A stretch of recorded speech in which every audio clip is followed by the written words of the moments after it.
Bonjour tout le monde, bonjour chers abonnés. Aujourd'hui, je vais faire une vidéo assez spéciale. Vous allez passer 1 heure avec moi, d'accord, au bureau pour avoir une idée comment je passe en fait ma journée professionnelle. Voilà. Alors déjà, je lance la prod, on commence à 9 heures. La première des choses, c'est désinfecter, bien évidemment, en fait, les positions et tout. S'assurer que les agents, ils se sont désinfectés, c'est-à-dire que là, on respecte en fait les règles d'hygiène. Euh, on respecte aussi la distance, parce que là, il y a en fait 1 mètre minimum de distance. C'est-à-dire que là, les positions dans les centres d'appel, quand vous savez, on laisse une position pleine avec un agent, plus une position qui est libre, vide, et la deuxième position, un deuxième agent. Comme ça, on est sûr qu'il y a en fait qu'on respecte en fait la distance. On est dans l'obligation avec le Covid-19. Maintenant, pour ma journée, bah, écoutez, je lance en fait les agents par la suite. J'essaie de faire le point. Là, je suis toute seule au bureau. Je fais le point par rapport à l'assiduité. Point assiduité, je check mes mails. Et par la suite, j'essaie de voir les campagnes qui sont activées. Et bien évidemment, je lance la prod.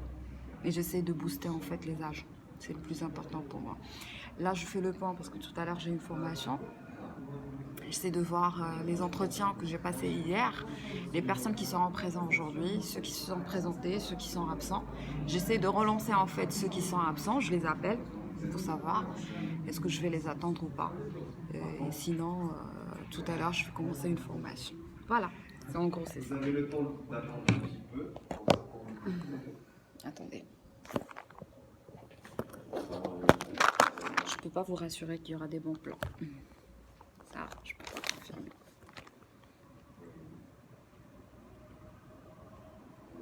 Ça dépend de vous.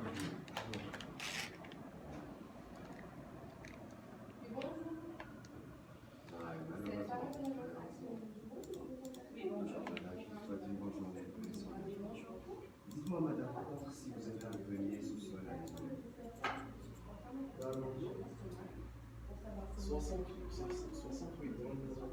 68 ans? Elle veut.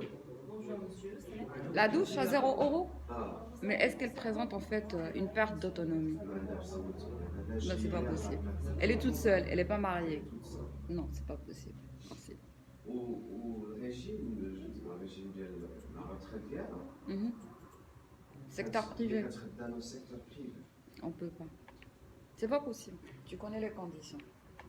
Le cahier de charge, il est clair. Mhm. Ah, Oui, comme ça se met. Les conditions sont claires. كتسالي كتصنف عليه كتانسبيري كتانسبيري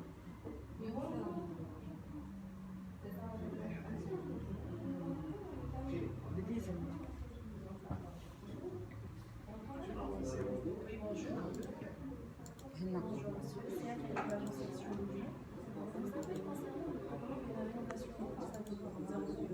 Vous avez déjà bénéficié ou pas encore?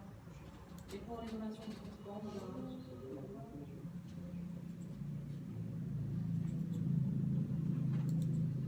Smail, on se réveille, s'il te plaît. Je suis vraiment en retard en fait. C'est moi. C'est n d point 2020. Madame, franchement, c'est pas ça. C'est cher. C'est ça. Oui, bonjour. Monsieur Mosé. Moi, c'est David Blanchet de l'agence Action Logement. Non, vous comprenez. Les gars, je serai en formation, alors du coup, je compte sur vous.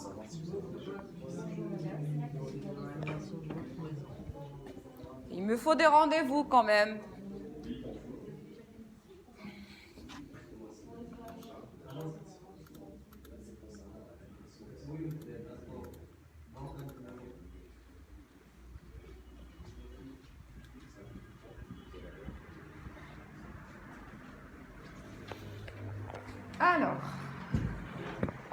commencer une petite formation.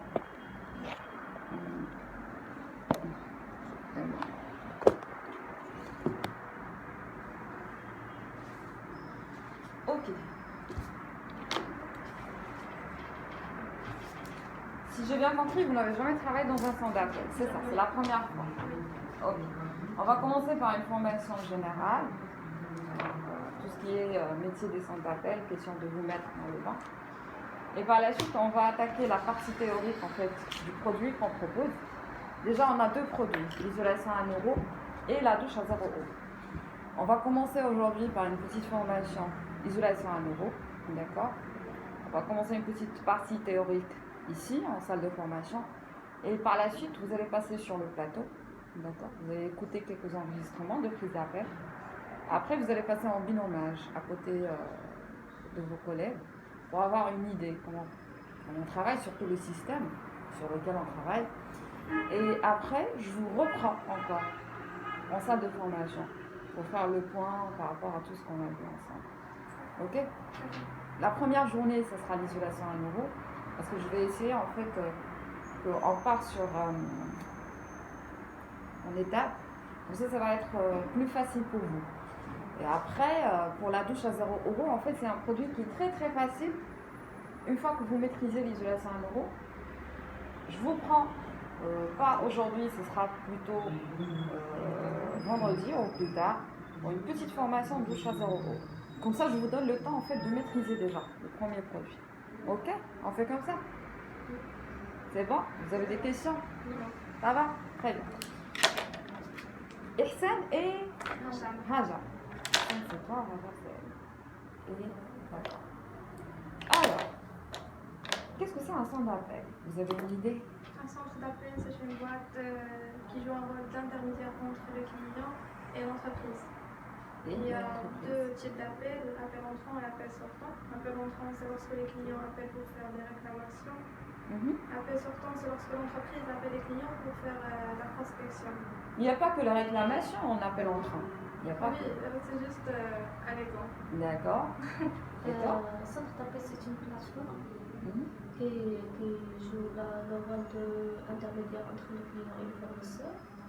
Il y a deux types d'appels, sortant et entrant. Entrant, c'est le fournisseur qui appeler le fournisseur pour réclamation. Et entrant, c'est le client qui fait appeler pour attirer les clients pour prospection des clients. D'accord. C'est très bien. C'est bravo. Ça prouve que vous avez fait un effort, vous avez fait des recherches et tout. Très bien. Alors, un centre d'appel, effectivement, il a un rôle en fait d'intermédiaire entre un client et un marché. D'accord? Un client et un marché. Alors là, en fait, l'avantage, si vous voulez, des centres d'appel, d'une manière générale, c'est qu'on a la possibilité, juste par téléphone, avec un moindre coût, d'avoir contact avec plusieurs clients potentiels pour proposer en fait un service ou bien un produit, n'importe quel produit. C'est-à-dire, par exemple, je vous donne un exemple. Ici, par exemple, vous avez, on a des personnes qui sont loguées, d'accord, plus des personnes qui sont loguées en télétravail. En gros, ça nous fait une histoire de, juste ici, de 15 personnes maximum. Alors, 15 personnes qui sont loguées, les 15 personnes, ils sont en même temps en ligne avec 15 clients, en même temps. Alors, quand on parle de clients, c'est des clients qui sont potentiels. Quand on parle de clients potentiels, c'est des clients qui peuvent vous dire oui, qui veulent prendre, qui vont prendre, tout simplement. C'est-à-dire que là, un centre d'appel, c'est une plateforme qui a la possibilité en fait de toucher un nombre plus important de clients en moindre coût, juste par téléphone. Contrairement au fait qu'un commercial il doit se déplacer pour proposer en fait le service, il y a non seulement les frais de transport, il y a l'effort, d'accord, tout en sachant que par la suite, est-ce que ce client il va prendre ou pas. Alors, un agent il a la possibilité de traiter jusqu'à 400 appels par jour, c'est-à-dire 400 clients potentiels par jour. D'accord? Ça, c'est le minimum. En gros, c'est ça. Alors, les centres d'appel, d'une manière générale, effectivement, il y a ceux qui font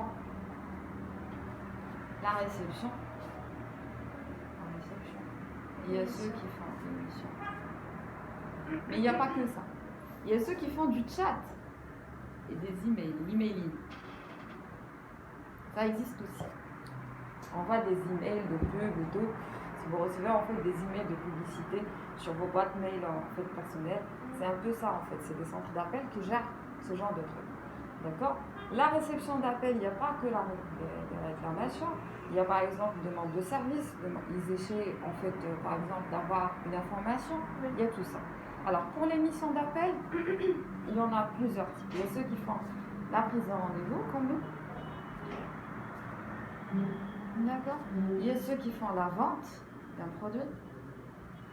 Ceux par exemple qui font le sondage. Il y a ceux qui travaillent sur la création des graphiques. On a plusieurs types en fait. Ça dépendra en fait de l'activité ou bien l'opération sur laquelle vous travaillez. Mais ce qu'il faut savoir, que les centres d'appel, ça c'est les petites catégories si vous voulez, mais les centres d'appel, il y a deux grosses catégories. Il y a ceux qui font du B2B, voilà, et B2C. Alors B2B, c'est business to business, c'est-à-dire c'est une société qui va contacter une société. Ça dépendra, est-ce que c'est pour la réception, pour la émission, ou bien du chat, ou bien des emails, ça dépend. Je vous donne un exemple. Par exemple, nous, on a Internet, la fibre optique, chez nous. On a un problème de fibre optique. En tant que société, on ne va pas appeler en fait le service client normal. C'est le service client société avec qui on va gérer. C'est-à-dire ça, c'est du B2B. Alors B2C, c'est business to consumer. C'est-à-dire là, on contacte un consommateur, un particulier, une personne physique, comme moi et vous, pour lui proposer en fait un service ou bien que ce soit pour la réception, l'émission, ainsi de suite.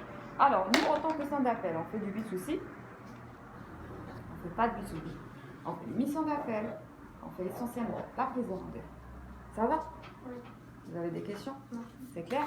Très bien, j'avance. Alors, si vous trouvez que je suis trop speed ou bien un truc de ce genre, vous pouvez m'arrêter. Comme ça, je réexplique.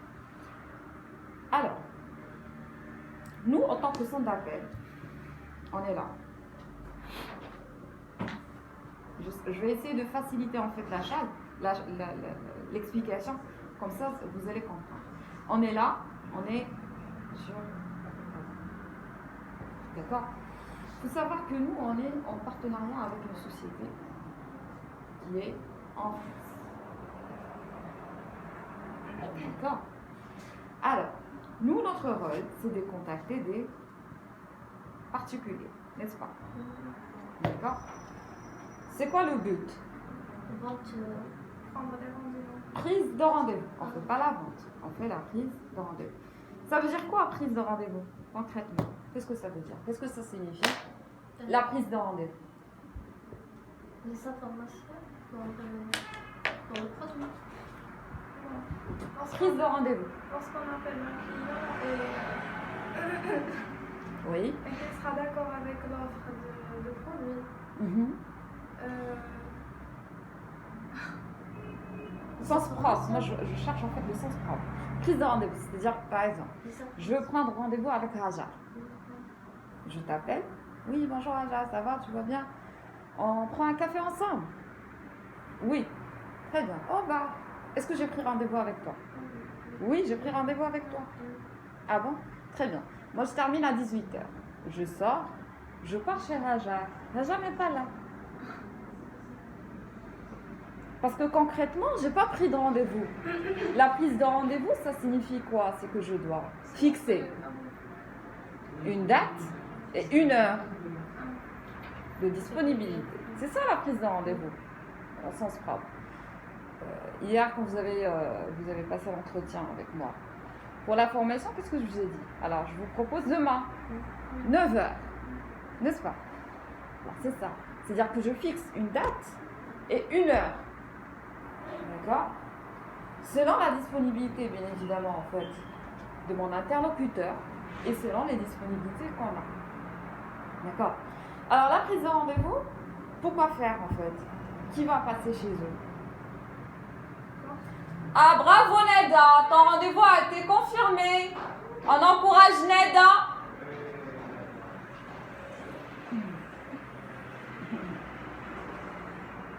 Ok? Qui va passer chez eux? C'est vous qui allez partir? non, c'est l'entreprise. C'est l'entreprise, d'accord. En fait, c'est pour un passage d'un technicien. Le technicien en question, il travaille, c'est un technicien de la société mère avec laquelle on est en partenariat. Alors, c'est-à-dire que là, concrètement, notre rôle à nous, il n'y a pas qu'un seul technicien, il y en a plusieurs. Notre rôle à nous, c'est d'alimenter l'agenda des techniciens de la société avec laquelle on est en partenariat. C'est ça notre rôle. C'est-à-dire que là, on essaie de prendre des rendez-vous, d'accord, pour ces techniciens qui sont en France, pour se déplacer chez des clients. Bien évidemment, les particuliers avec qui on prend des rendez-vous, on ne peut pas prendre des rendez-vous avec tout le monde. Ces particuliers-là, ils doivent répondre à certaines conditions. Il y a des conditions. Les conditions, c'est ce que ça représente, le cahier de charge. Le cahier de charge de la société qui est en France. Ok? Ça va? Vous avez quand même un petit schéma. Bien évidemment, on n'est pas sur Casablanca, nous. Ils doivent comprendre qu'on est en France. Il ne faut pas me faire comme un agent. Vous venez de commencer avec moi, après, le client lui pose la question. Et vous êtes situé où? Le gars lui dit, moi j'étais en train de l'écouter, il lui dit, nous sommes au Maroc, à Casablanca. Je lui dis, mais t'es sérieux là? On est en France. Si vous posez la question, en fait, c'est quelle ville? On est Cholet. Cholet. D'accord? Nous, on ne se présente pas autant que ça. Nous, on se présente en tant que bureau d'études, énergie. D'accord, ça va? Vous avez des questions? Qu'est-ce que ça veut dire chez nous? C'est une ville. Hein? Une ville. Ah, Une ville. ça accepte chez nous. C'est une ville. C'est une ville. D'accord, ça va? Oui. Vous avez des questions? C'est clair? J'avance? Oui. D'accord, bravo. Alors, nous, on va essayer de voir ensemble, en fait, quelles sont les conditions, en fait, que ce particulier doit valider pour qu'on puisse prendre rendez-vous avec lui.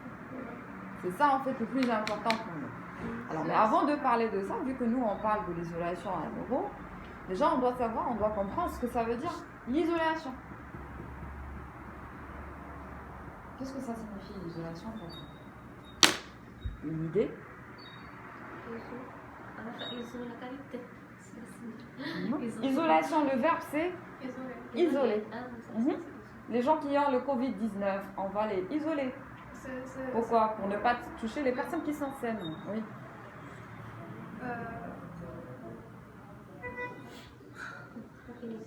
Aucune idée? Je sais le mot, mais Oui. je ne sais pas comment s'exprimer. Vas-y, essaye. C'est lorsque quelqu'un reste toute seule dans une maison. D'accord. Par exemple, je veux isoler un objet A de l'objet B. Qu'est-ce que je vais faire dans ce cas-là? Je vais le protéger. Ah oui. D'accord. Mais l'isolation dont nous on parle, c'est une isolation en fait, on va la projeter sur tout ce qui est habitation, les maisons, les habitants, les maisons. Alors, d'une manière générale, il faut savoir que l'isolation existe deux types déjà. Il y a l'isolation phonique, il y a l'isolation thermique. L'isolation phonique, ça veut dire quoi? Vous avez une idée? Phonique, c'est le son, le bruit. Je vous donne un exemple. Là, il n'y a pas de bruit, ça va, à part le bruit du plateau. Mais là, si j'ouvre en fait les fenêtres, il y a le bruit, c'est normal. On se trouve en fait on se donne en fait sur un grand avenue. Là, il y a les voitures qui passent et tout. Il y a le bruit en fait des voitures qui entrent. C'est ça, l'isolation phonique. C'est-à-dire que là, normalement, les appartements ou bien les maisons qui sont sur les grands avenues, là où il y a beaucoup de trafic, ils sont dans l'obligation de faire une isolation phonique, de telle sorte que le bruit de l'extérieur ne va pas entrer à l'intérieur. Par exemple, vous avez entendu parler du double vitrage, par exemple. C'est ça un peu près. Je vous donne un autre exemple. Dans les boîtes de nuit, par exemple, quand on est à l'extérieur, Ça nous manque quand même les boîtes de nuit. Quand on est à l'extérieur, est-ce que vous en... Il n'y a pas de bruit. Dans les boîtes, À l'extérieur, un peu. un peu. Mais à l'intérieur, Trop. c'est normal. Mais ils ont fait en sorte d'isoler en fait, le local, phoniquement parlant, de telle sorte que si vous voulez, en fait, le sang, il ne va pas sortir de l'extérieur. Ça, on ne le fait pas, nous. Nous, ce qu'on fait, c'est l'isolation thermique. Thermique, ça veut dire quoi? C'est quoi le mot qu'on peut prendre de thermique? C'est l'énergie. Non, température.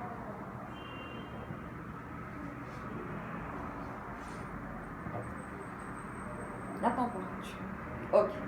Moi, je vais essayer de simplifier au maximum. Comme ça, vous allez comprendre. Alors, je vous donne un exemple. Déjà, avant de vous donner un exemple, il faut savoir qu'en France,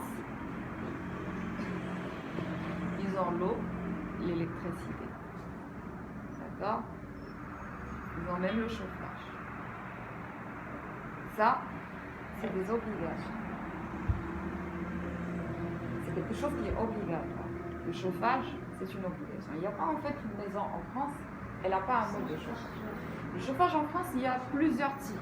Alors, on va voir ça après, mais il existe plusieurs types. Il y a l'électricité, ceux qui utilisent le gaz, il y a ceux qui utilisent le bois par exemple, la manière la plus traditionnelle, il y a ceux qui utilisent en fait le fioul. Ça dépend. Il y en a plusieurs types d'ailleurs. Je vais vous donner tout à l'heure en fait une liste des différents types de chauffage qui existent en France pour avoir une idée. D'accord? Alors, supposons, on a une maison qui est là, d'accord? La maison, c'est cette pièce. On va juste imaginer, c'est cette pièce qui est là. On a une maison. Le mode de chauffage que ce client utilise, c'est le gaz. Ce client, c'est Monsieur X. Il veut avoir, par exemple, à l'intérieur de sa maison, 24 degrés Celsius chez lui. D'accord? Il veut réaliser 24 degrés Celsius. La maison en question, c'est une maison qui n'est pas isolée. Il n'y a pas d'isolation qui a été faite. C'est comme ici. C'est pas isolé. On regarde comme ça, il y a en fait la peinture, il y a les murs, tout est bon, mais c'est pas isolé. Comment on peut savoir en fait que c'est pas isolé? Chez vous, par exemple, à la maison, quand il fait froid, maintenant qu'il fait froid, est-ce qu'il fait froid chez vous à la maison? Oui, pourquoi? Il n'y a pas de chauffage, mais pourquoi en fait? C'est quoi le problème? Il n'y a pas d'isolation. Il n'y a pas d'isolation, ça veut dire quoi?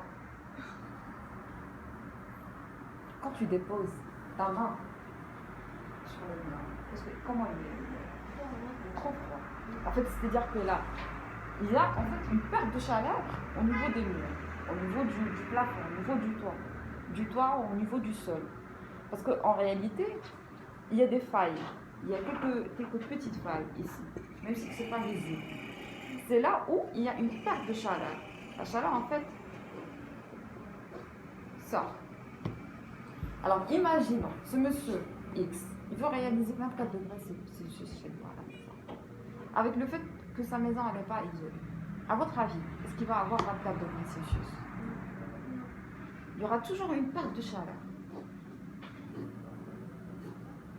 N'est-ce pas? C'est-à-dire que là, lui, pour réaliser les 24 degrés Celsius, il est dans l'obligation de consommer plus de gaz et d'augmenter en fait le thermostat à 30 degrés Celsius pour réaliser les 24 degrés Celsius, pour que ça tape. C'est-à-dire que là, concrètement, une maison qui n'est pas bien isolée ou bien qui n'est pas isolée, sa facture de chauffage, elle est très élevée. Exactement. Très élevée. C'est pour ça que l'isolation, d'une manière générale, l'isolation des maisons, ils ont une liaison directe avec le chauffage. Vous voyez? Très bien. On prend Monsieur X. Il a pu isoler en fait sa maison. C'est-à-dire que là, il va réaliser les 24 degrés Celsius rapidement. Il n'y a plus de perte de chaleur.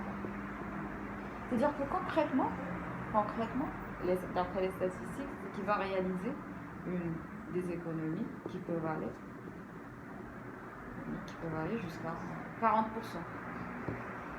d'économie sur sa facture de chauffage.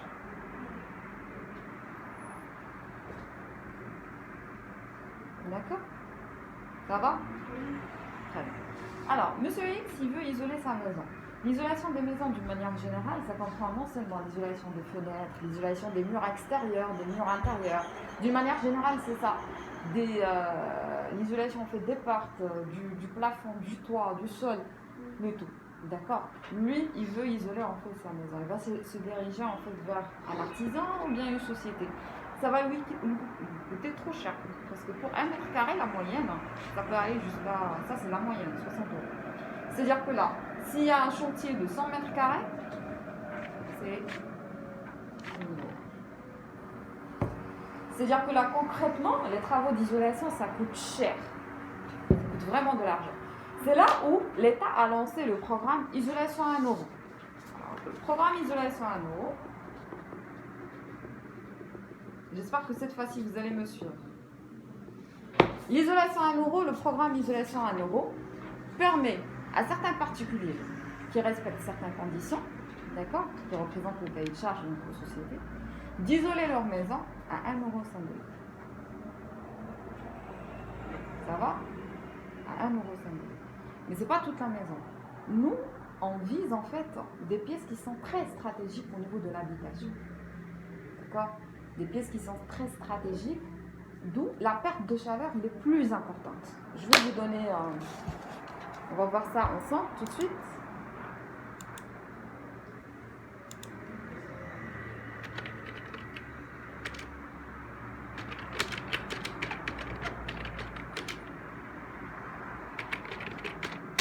Comme ça, vous allez comprendre. Regardez. Là, ça c'est le vrai modèle. Hein.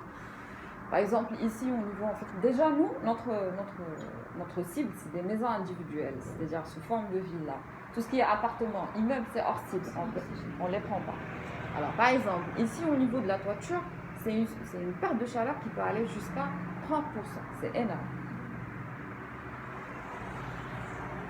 Les parties bas, en fait, c'est 10%. Au niveau, en fait, des murs, c'est 20%. Et au niveau, toujours, en fait, tout ce qui est air renouvelé et fuite, les fuites et tout, c'est 20%. C'est-à-dire que là, concrètement, nous concernant, on va viser, en fait, des parties, des maisons qui sont très stratégiques et des maisons individuelles, bien évidemment. Et on va les isoler. Et ça sera à 1 €. Mais il y a des conditions, en fait, à valider quand même. D'accord? Ça va? Vous arrivez à me suivre? J'avance? C'est ce qu'on va voir ensemble. Ça va? Oui. Très bien, parce que là, on est parti du général. Ben oui, parce que c'est un programme qui est réel, en fait. Le programme, c'est un programme qui existe, un programme qui est réel. Alors, du coup, c'est très intéressant pour les personnes qui sont éligibles. En fait, c'est très intéressant pour eux. D'accord? Alors, on va voir ensemble, en fait, les pièces qui sont concernées. Alors, là, on a une maison.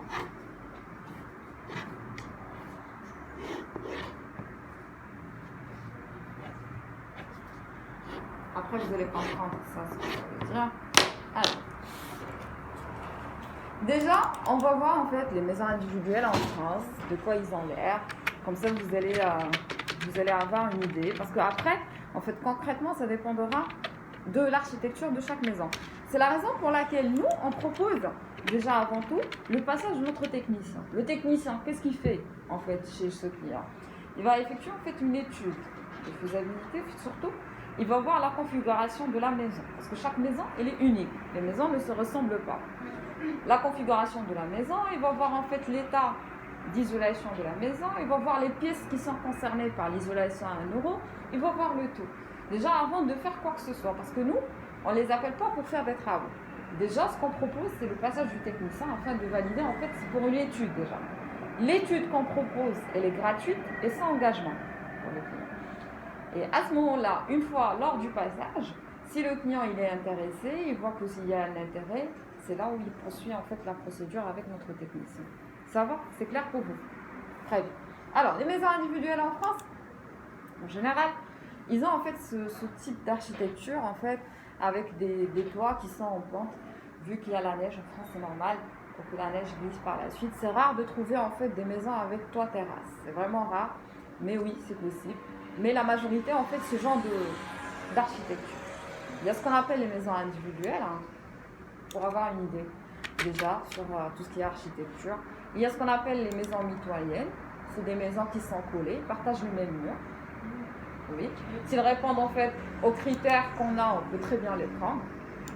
On les appelle aussi les maisons jumelées.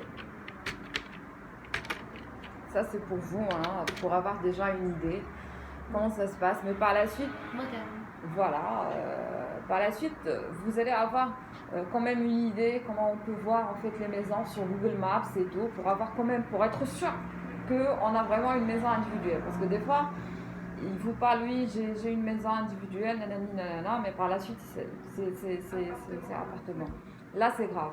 C'est pour ça que nous, avant d'envoyer le rendez-vous, on valide, on essaie de voir sur Google Maps pour être sûr qu'il s'agit en fait d'une maison individuelle. D'accord, ça va? Alors, il y a ce qu'on appelle les maisons d'une manière générale, il y a des maisons qui sont à étage. Franchement, ça, c'est par la suite. Hein, quand vous allez maîtriser en fait la chose, vous allez commencer à poser la question. Est-ce que c'est une maison à étage, c'est-à-dire il y a des niveaux, R+1, R+2, d'accord? Ou bien c'est des maisons qui sont en plein pied.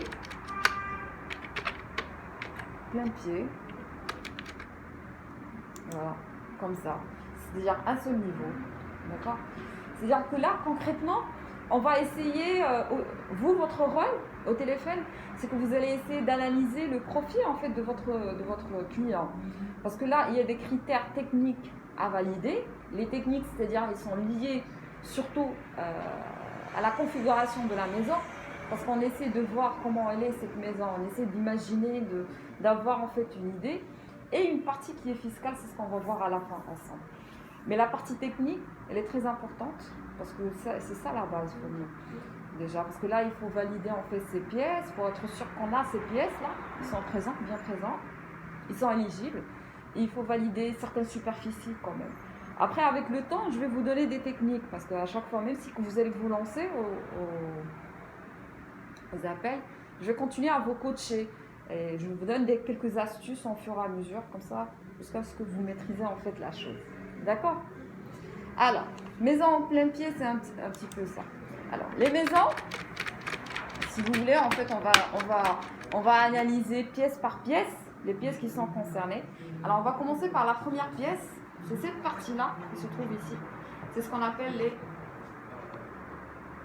combles. D'accord? Ou bien grenier.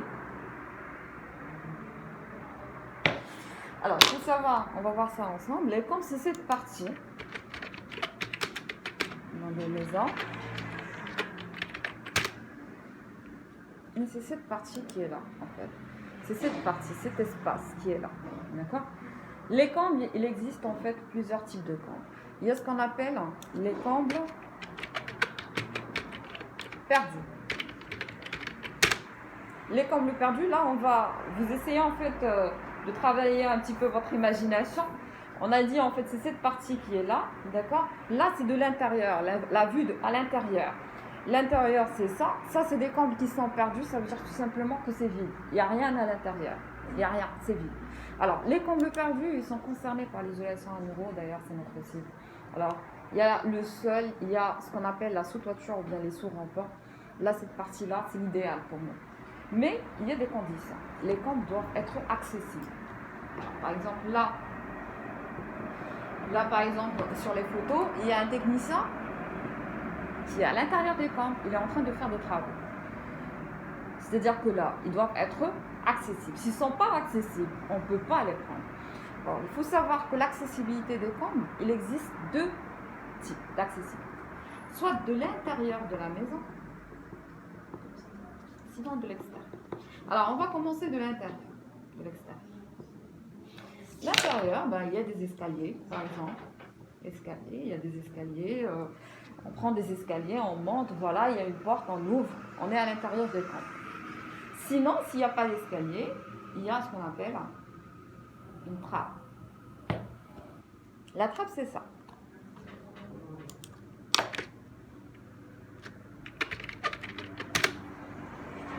trappe, c'est ça. C'est une ouverture au niveau du plafond, d'accord? Il n'y a pas d'escalier, rien du tout. Mais il y a cette trappe, on ouvre, il y a une échelle et on monte. On arrive à accéder au trappe. Alors, comme ça, on aura la possibilité d'effectuer les travaux. Alors, tout à l'heure, on va voir ensemble, quand on va maîtriser en fait les pièces qui sont concernées en fait par l'isolation à nouveau. On va voir ensemble comment ça se passe en fait réellement, l'isolation avec des vidéos et tout. Une fois sur des positions, on va voir ensemble. Comme ça, vous allez avoir une idée comment ça se passe en réalité. D'accord, ça va? Quelles sont les techniques qui sont utilisées pour l'isolation et quels sont les différents isolants qui sont utilisés aussi. D'accord? Alors, de l'intérieur de la maison, soit escalier, soit trappe, maintenant, s'ils ne sont pas accessibles de l'intérieur, il y a une possibilité qu'ils soient accessibles de l'extérieur. C'est-à-dire que là, concrètement, quand on parle de l'extérieur, c'est depuis le toit. Vous êtes d'accord avec moi? C'est-à-dire depuis ici. On arrive en fait à y accéder. Mais là, ça pose problème. Parce que là, ça dépendra de la nature de la toiture. Par exemple, ici, c'est de l'ardoise. Ça, c'est de l'ardoise, c'est des roches pour tout ce qui est décoration. Ça, c'est ce qu'on appelle de l'ardoise. Là, il faut retenir que nous, en tant que société, on ne fait pas les grands travaux. On n'est pas là pour casser, en fait, le toit, pour pouvoir y accéder. On ne peut pas le faire. Alors, c'est la raison pour laquelle, si l'accessibilité elle est uniquement possible de l'extérieur de la maison, nous, on prend uniquement des toits qui sont en tuiles. Tuiles, c'est ça. C'est ça, les tuiles. Pourquoi les tuiles? Parce que tout simplement, les tuiles, ils sont faciles à enlever et faciles à remettre. D'accord? On enlève en fait la partie, je vous dis, voilà, ils sont accessibles de l'extérieur, le client vous dit ça. Il faut s'assurer que la toiture, elle est en tuiles. Si on a un autre type de toiture, c'est hors cible pour nous. On ne peut pas le prendre. Si c'est tuile, c'est l'idéal. On peut en fait enlever la superficie qu'il nous faut, comme ici, quand vous regardez sur la photo que vous avez vue là. On enlève la partie qu'il nous faut et le technicien, il peut y accéder. Il entre à l'intérieur, il peut faire ses travaux. Il sort, on remet en fait les tuiles. D'accord? C'est clair? Ça va? Très bien. Là, on a vu ensemble le premier type des cambles. Les cambles qui sont perdus. Deuxième type, camp bleu. Il existe ce qu'on appelle camp bleu aménagé. Alors, les combles aménagés, c'est ça. Vous vous souvenez en fait de la photo qu'on a vue ensemble tout à l'heure des combles perdus. Vous avez une idée. Maintenant, les combles aménagés, c'est ça. Aménagés tout simplement, on les a aménagés. Il y a le parquet, la peinture, des meubles, genre c'est devenu en fait un espace vivable. Quand il s'agit d'un espace vivable, là c'est mort, il n'y a plus rien à isoler. D'accord? Le seul cas qu'on peut prendre éventuellement, si le client vous dit j'ai des combles qui sont aménagés, il faut lui poser la question, monsieur, est-ce que vos combles ils sont aménagés totalement? Est-ce que vous avez laissé une partie qui est vide? Si vous dites ben non, c'est totalement aménagé, maintenant c'est mort, c'est hors cible. Mais si vous dites par exemple s'il y a une partie qui est vide, il y a une partie qui reste en fait perdue, là on peut prendre. Mais là, ça dépend en fait de la superficie de cette partie qui reste. C'est ça en fait. D'accord? Ça va? Alors comble aménagé, hors cible. Ça va? Troisième type, c'est ce qu'on appelle les combles aménageables.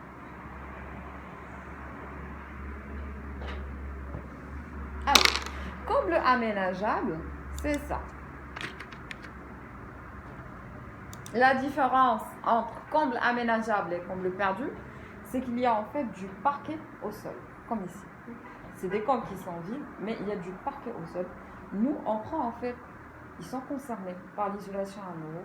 Alors, ça dépendra bien évidemment de la superficie. Mais quand on entend parler des combles aménageables, automatiquement, ils sont accessibles. Il ne faut pas poser la question s'ils sont accessibles. C'est juste pour s'assurer, mais c'est sûr qu'ils sont accessibles. Tant qu'ils sont aménageables, tant qu'ils sont accessibles. D'accord, ça va? Là, je ne vais pas entrer vraiment trop dans les détails. C'est question juste que vous compreniez un petit peu. Et au fur et à mesure, j'augmente en fait la fréquence et on va entrer dans tout ce qui est technique par la suite. D'accord, ça va? Très bien. Ça, c'est la première pièce. La deuxième pièce, c'est le garage. Ben oui, le garage, il est concerné en fait par l'isolation à 1 €, mais il y a 2 conditions. Le garage, il faut, déjà premièrement, il doit être collé à la maison. Collé à la maison, je vais écrire là, collé à la maison.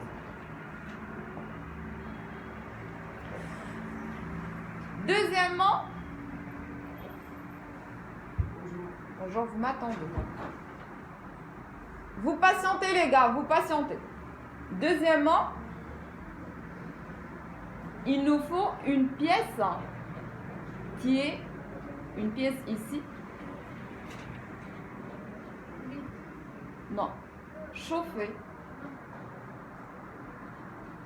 et habitée. Au-dessus,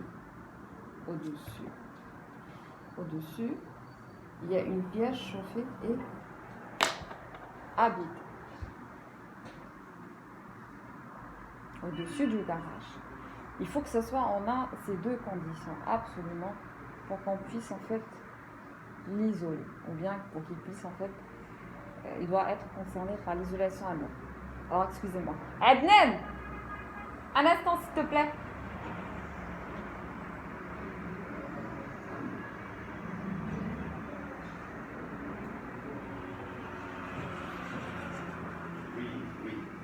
Je ne peux pas prendre les... comment ils s'appellent? Ils sont là, ils sont venus sans rendez-vous, rien, je ne sais pas. Je leur pose la question, est-ce que c'est urgent? Parce que moi, je ne peux pas les prendre tout de suite. Je suis en formation. Ils viennent sans rendez-vous, ils se pointent. Alors, il nous faut absolument les 2 conditions. Ils doivent être validés. À savoir, le garage doit être absolument collé à la maison. Et au-dessus du garage, il nous faut une pièce chauffée et habitée. Sinon, c'est actif. Alors, c'est-à-dire que là, ça dépendra concrètement de l'architecture des maisons, de chaque maison. Alors, on va mettre maison individuelle et garage. On va voir les différents cas. D'accord? Comme ça, vous allez comprendre. Maison individuelle et garage, par exemple. Là, on a en fait un garage collé à la maison, oui. Mais il n'y a pas une chambre au-dessus. Il n'y a pas de pièce chauffée au-dessus, ni habitée. C'est vide, il n'y a rien du tout. Est-ce qu'on peut le prendre pour l'isolation à l'eau? Non. Parce qu'il ne remplit pas en fait la deuxième condition. Il n'y a pas de pièce chauffée au-dessus. D'accord? Là, je vous donne un autre exemple. Attendez.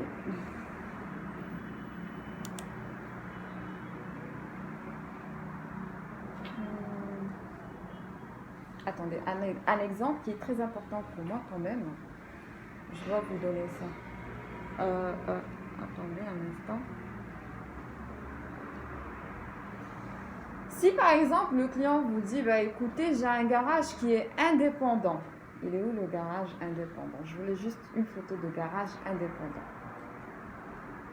Oui, Adnan, tu m'as rien dit.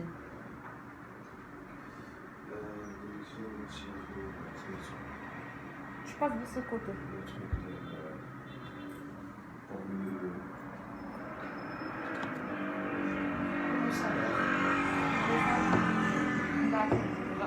Tu leur dis en fait, soit qu'ils en repassent cet après-midi, sinon ils patientent. Ils patientent, ils vont patienter. Ils n'ont pas patienté, voilà. Merci. C'est bon. Un garage indépendant. Je ne vois pas de garage indépendant, bizarrement. Mais un garage indépendant, un client qui vous dit... C'est pas un garage tout seul. Ça, oui, c'est un garage qui est tout seul, effectivement. Indépendant. À votre avis, est-ce qu'on prend ou bien on ne prend pas? Il ne doit pas être trop loin de la maison. Elle n'est pas pour les deux. Donc, on va pas le faire. C'est hors-ci, on le prend. Hors-ci. D'accord. Alors, je vais vous donner un autre exemple qui est très très intéressant. Là par exemple, attendez, là par exemple, j'ai un garage. Il y a 2 garages, hein. C'est 2 garages. Au-dessus en fait, il y a quoi? Il y a un grenier ou bien des combles perdus. Je prends ou bien je prends pas? savoir est-ce que les greniers répondent. Grenier, comble perdu. Ou bien des combles perdus. Je prends bien, je prends pas. Ça dépend. Ça dépend de quoi? Je ne rappelle pas du nom. هذوك les stages هذوك Oui. هذوك اللي يجيبوا لي Est-ce qu'ils sont faciles تحيدوا de les enlever et de les remettre? Comble perdu, c'est clair. Quand on parle de comble perdu, c'est vide. Il n'y a rien du tout. Il n'y a rien à l'intérieur. Ah oui. C'est vide, c'est pas habité, Donc, ni chauffé. C'est dire que c'est hors cible. On ne peut pas le prendre. Vous voyez? Là, je vous donne... attendez, je vais vous donner un autre exemple. On va le voir ensemble tout de suite.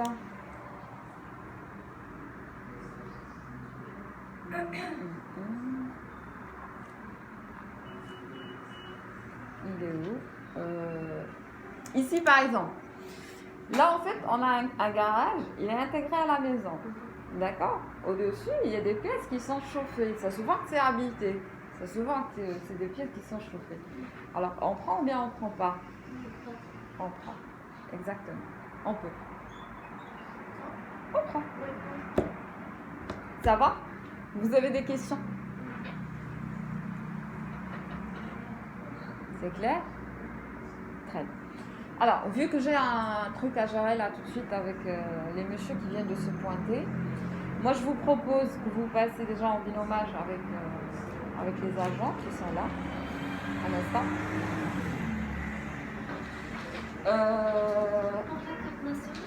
Oui, j'aurais besoin de ça. Ça vous fait déjà, pour avoir une idée, surtout sur le système sur lequel on travaille. C'est bon.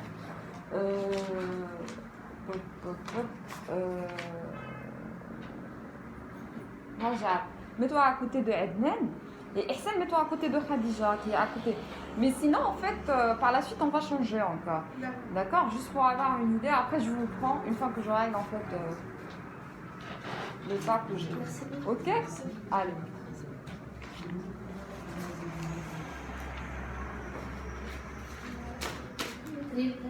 Oui, c'est elle, Khadija.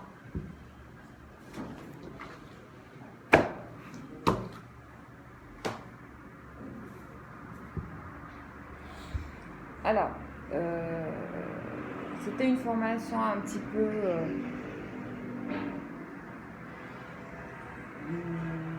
spéciale. On a commencé une formation avec, j'ai commencé une petite formation avec des nouveaux. Ils n'ont pas d'expérience dans les centres d'appel. J'essaie en fait, le plus important pour moi, c'est de simplifier au maximum pour qu'ils comprennent de quoi il s'agit et tout. Parce que c'est pas facile pour eux, c'est pas facile, surtout les débutants. Maintenant, après, c'est sûr qu'ils vont être coachés. Je vais les suivre d'une manière personnelle, afin qu'on arrive en fait à cette perfection, qu'ils arrivent en fait à être autonomes à 100%.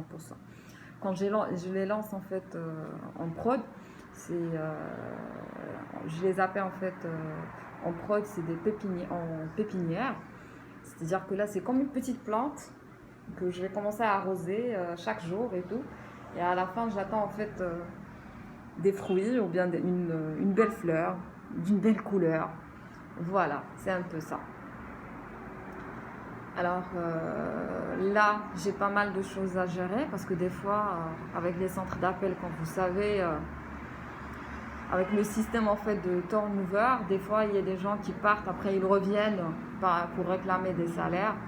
Je vais essayer en fait de gérer en fait l'histoire des salaires avec les deux agents qui sont venus me voir. Et voilà, et on se voit tout de suite. On se voit tout de suite. Voilà, on fait comme ça.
الدراري على في الفورماسيون ديال دوش à 0 euros, j'essaie en fait qu'ils maîtrisent. كيتعلم فيها ils maîtrisent déjà l'isolation. حيت باقي عندهم quelques lacunes, surtout comment il s'appelle? Il s'appelle comment? عدو بالله مش تعرف. El Mehdi. Quel Ayoub toi aussi? El Mehdi, le temps juste qu'il maîtrise quand même la chose. Ouais, il doit prendre absolument un rendez-vous. Smisa, il a pris en même pas une journée, il a pu confirmer. Lui, il a rien pris. Bah, c'est bien, c'est une bonne chose. Mais lui, il doit confirmer. Aujourd'hui, absolument. Aujourd'hui. Ouais. Il a un rendez-vous.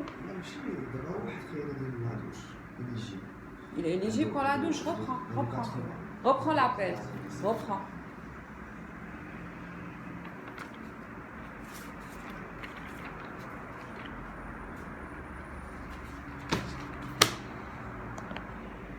Voilà, un peu c'est ça. Je termine, je fais le point. J'ai fait le point avec les anciens agents par rapport au salaire. Là, je dois faire le point à peu près RH. La documentation, on voit en fait les pièces CIN et tout. C'est-à-dire ma journée est un peu... je fais dispatcher entre les deux. J'essaie en fait de gérer au maximum parce que je gère quand même un plateau qui est là. Et j'ai pas mal de missions à remplir par jour. Voilà, c'est à peu près ça. C'est ce que je fais. C'est ça ma journée. Mais sinon, c'est pas fini parce que là, quand je me lance en prod, c'est autre chose. Parce que là, la matinée, c'est un peu calme. Parce que les agents, ils sont là, ils sont bien réveillés et tout. Un peu calme pour moi, le matin. Parce qu'ils sont bien réveillés, ils s'accrochent, ils arrivent à prendre des rendez-vous. L'après-midi, c'est là où ils commencent la paresse un petit peu. C'est là où je booste les agents, surtout l'après-midi, pour qu'ils se réveillent. Surtout après la pause déj, c'est normal, c'est un peu ça. En tout cas, c'est ça, en gros, c'est ça ma journée. Maintenant, allez dire point RH par rapport à tout ce qui est les documents qu'ils m'ont fournis et tout. Je vais essayer de mettre en ordre Hedchi Kamel. Après, je vais les prendre, je vais continuer ma formation. Et je prends en fait, j'avais des nouveaux en formation, 3 personnes. Déjà, ils ont commencé hier. Déjà, 2 personnes, ils ont pu confirmer des rendez-vous. Mais il me reste une seule personne. Elle n'a pas pris de rendez-vous brut. Même la rendez-vous brut, elle n'a pas réussi. Je vais essayer de reprendre en fait l'agent pour faire un petit point. Je vais lui faire écouter ses enregistrements. Comme ça, on va relever ensemble ses points négatifs, les parties qui n'ont pas réussi. Comme ça, on va essayer en fait, ça sera en fait, je vais essayer de le briefer et tout, d'une manière personnelle. Je reprendrai en fait les appels, je vais le mettre à côté de moi, je prends les appels et tout. C'est ce que je fais. Comme ça, c'est question de le booster. Et Inch'Allah, il pourra en fait prendre des rendez-vous. Voilà, c'était juste 1 heure que vous avez passé avec moi. On est juste la matinée, c'est le matin. Ben écoutez, je vous donne rendez-vous pour une autre vidéo, Inch'Allah. Cette fois-ci, c'est sûr que je vais visiter en fait quelques centres d'appel pour avoir des idées concernant pour voir en fait leurs conditions de recrutement. Et d'ici là, prenez soin de vous. Très bonne journée. Bye bye.